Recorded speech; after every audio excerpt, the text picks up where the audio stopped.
My name is Antonio Gomes. I'm a principal scientist at Xbiome. We work with Microbiome Therapeutics. It's a company that has been there for 5 years, 6 years already. Right.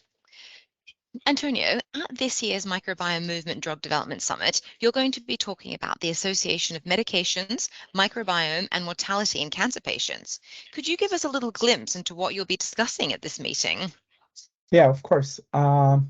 So we know that the microbiome impacts the patient outcome, and you know that drugs interact with microbiome and impacts microbiome growth and dynamics in vitro. However, we don't really know how drugs affect the microbiome in vivo in patient. So we develop a new mathematical model that takes advantage of daily resolution samples from a population of allo-HCT patients, which are patients that receive allogeneic hematopoietic cell transplantation. And these patients have the medical record of every medication that they took during the treatment. So we could join both these two samples and the medication that they take and deconvolve what is the interaction between the drugs that they take and the microbiome dynamics. And what is fascinating is that it's not only antibiotics drugs that affect the dynamics of bacteria, but also non-antibiotic drugs can affect.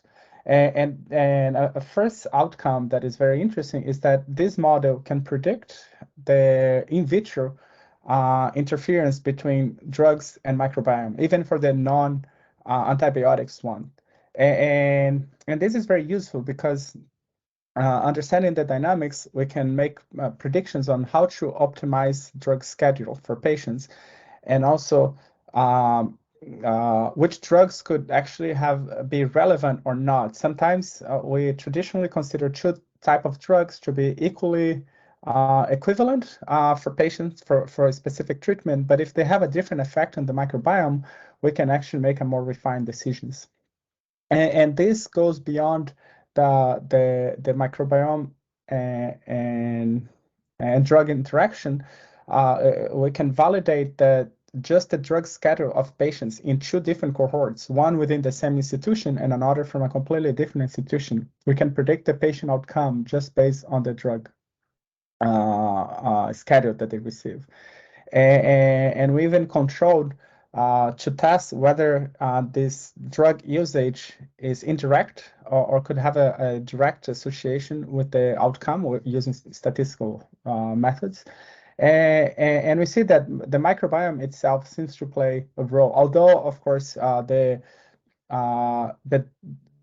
patients that are sicker, they often get stronger drugs and more drugs, but the microbiome itself was found to be playing a major role in the patient outcome, which has been already reported, but the scale that we did and the resolution that we did was very novel. Wow, that's really exciting. Thank you so much, Antonio. I think that we're very much looking forward to hearing more about that in June. And what do you see as the future potential for microbiome targeted drugs, specifically in oncology? I see that we're just scratching this problem right now. It's being out there for a few years already at the resolution of microbiome genomics, but we are starting to understand the importance of microbiome in patient health and also what could affect the microbiome itself. A quick application would be to help in making decisions. So if you're using drugs, developing drugs, instead of just looking at the final target of the drug, we can also see how it affects the microbiome. And since the microbiome plays a major role, this could and could be associated with side effects of disease or so. You could optimize how you make your choice in terms of the drug usage. For a more refined approach, potentially we can understand how drugs that would be affecting the microbiome composition according to the purpose of what you're expecting. So if you're using microbiome therapeutics and you're going to deliver a set of microbiome, then you may need to do some disturbance in the environment, but not too much, just enough that it gives an edge of competition for the microbiome therapeutics that you're giving to the patient. And understanding this interaction could actually help in the design of therapeutics and the application of the drug. Um, uh, there is also an application that is beyond drug interaction that comes from the same principles and the same method from the pipeline. Since we have a method that take high resolution data and can predict interactions between drug and microbiome, this could easily be done with other type of data. For example, diet data that also matters. So if you make a diet collection and if you have a similar resolution or equivalent amount of data, you could tackle into the more complexity of the data. And it does require a data set that has at least enough data points for that interaction. We use daily resolution for this, but uh, it's not an impossible barrier. So in this data, we have data from about 400 patients with daily resolution. It's a little bit over, it's something close to 1,500 to 1,000 samples collected from them. But this method could be applicable at different scale, depends on the problem and the questions that you're asking. Great, thank you very much. Could you tell us just a little bit about some of the cutting edge research you've been developing at Xbiome? Yes, so this work that I'm presenting, it was developed at the time I was at MSK, Memorial Sloan Kettering Cancer Center in New York. And since then, I switched to Xbiome. The work that I'm presenting was just accepted, which is actually excited. It's a fresh new. The paper is not there yet, but at the time of the conference, hopefully it's already there. And but then there are a lot of new things that we're doing at Xbiome. So Xbiome is a microbiome artificial intelligence company, and it takes advantage the large amount of data that has been generated to make predictions and to help in the microbiome therapeutics field. There are different projects that we perform. I can give as an example two particular projects that is very interesting. One, we are using the microbiome genomes and the methods that we're developing to identify natural products that have potential bioactive effect that could be therapeutics.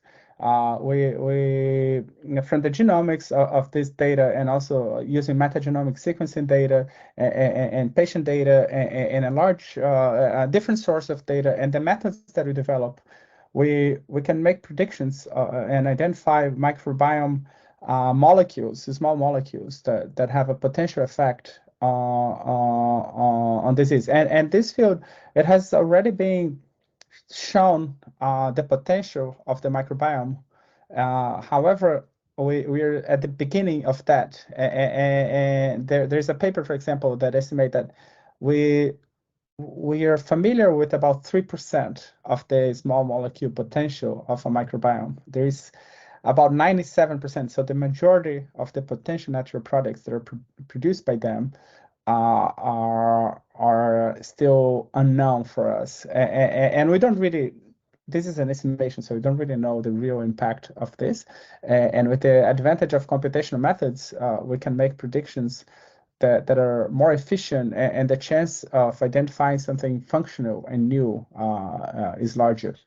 Um, uh, there are there are other fields that we are also working here, which is, for example, in immuno-oncology, immunotherapy. At Xbiome, we are developing methods to understand why patient could respond or not to a therapy, or how to design therapies. For example, in tumor vaccine, immune checkpoint inhibitor therapies, and those fields, the microbiome has been shown to be an important player in how patients respond on that. But the mechanisms, the underlying reasons for that, and the potential for therapeutics and targeting and engineering are not fully established, and we are also contributing on that field and that part, which makes it pretty exciting. And there are other topics that we're also investigating, but I think those two is enough for example. Great, thank you so much. Well, we'll look forward to hearing a bit more about it at the conference in June. And just finally, Antonio, I'd love to hear from your point of view, what are you most excited about taking part in this year's Microbiome Movement Drug Development Conference? So this is going to be the fourth time I participate in the conference. I think the first time I participated was 2017, 2018, I guess. And it's a very exciting conference, and I can say it's one of my favorites, maybe my favorite. But and the reason that I like this conference, it's very niched and very specific, and it's very cutting edge. So every year, they present I can follow up and keep up with the change that happened in the field in different groups. So I remember the first conference there that I participated. Most of the talks were about phase one clinical trial, preclinical development, and it was very fundamental, and the beginning of the field, and also not also so diverse in terms of research. Last year, for example, the conference was already multiple phase three trials were happening. You could see the development of the field. People talk about the regulation as well, what we should expect, and it's a great opportunity to keep up with the change that the field face. And now we just had the first PO for microbiome accepted this year, which can bring like new discussions and new views for the field. It's not from us, but I think for the field itself, it's a milestone, and I think it's exciting to be part of the conference. Brilliant, thank you so much.